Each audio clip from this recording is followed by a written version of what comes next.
Hello and welcome to this week's What's Hot, and hopefully the roast potatoes are hot and the turkey at least is cooked through.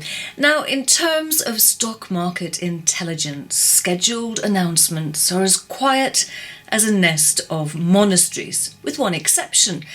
Eco Atlantic Oil and Gas is holding its AGM on December the 27th. Now, the share price has been roller coastery since early August, when the company announced a significant oil discovery on the Orinduik block offshore Guyana. However, you've got to be keen, bored, or need to use up any air miles due for exploration, as the AGM is in Toronto.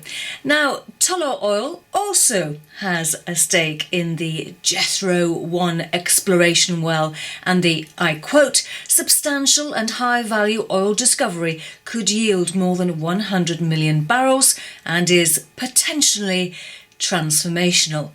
Well, Tullow Oil too is also one of the most popular shares on the lse.co.uk website and one of the most heavily traded this year. However, December the 9th, the stock took a nosedive after the surprise departure of Chief Executive Officer Paul McDade and Exploration Director Angus McCoss. So this is a photograph of McDade squeezing the flesh of President Uhuru Kenyatta at a State House meeting in Nairobi in 2016. Well, executive control now rests with this lady, Dorothy Thompson, the former chief executive of Drax Group.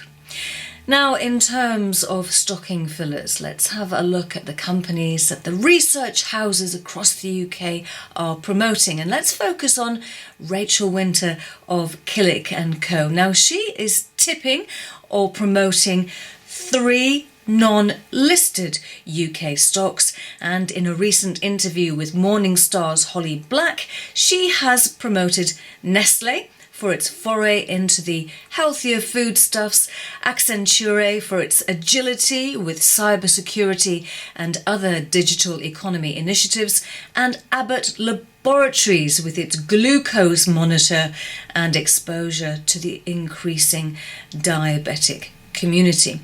Now, what I do know about Rachel Winter is that every Christmas Day she and her family take a bracing dip in the English Channel, and I suppose at a balmy 11 degrees Celsius just near Bournemouth, then I might join her too.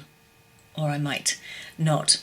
Now, let us go back to July. Now, remember July the 29th? That is the day that the FTSE 100 hit its balmy high of 7,686.61.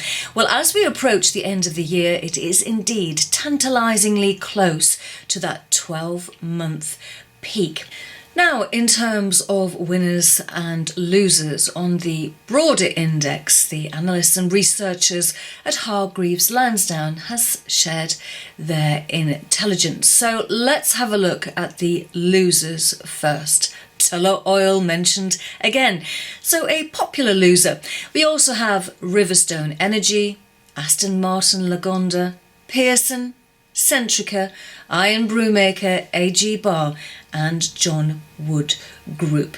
But I like to leave you on a high. Well, you certainly will be on a high if you've been bold and brave enough to invest in the following stocks. The FTSE 350 winners include Publisher, Future, Pets at Home, Dunelm, JD Sports Fashion, Games Workshop and Aviva. Now, finally, some of you may remember that right at the beginning of my What's Hot broadcast, I had to change location. And what I have found indeed in 2019 is never film in a cattery, no matter how cute that may be. Merry Christmas, everybody. With love from myself and Chi the cat.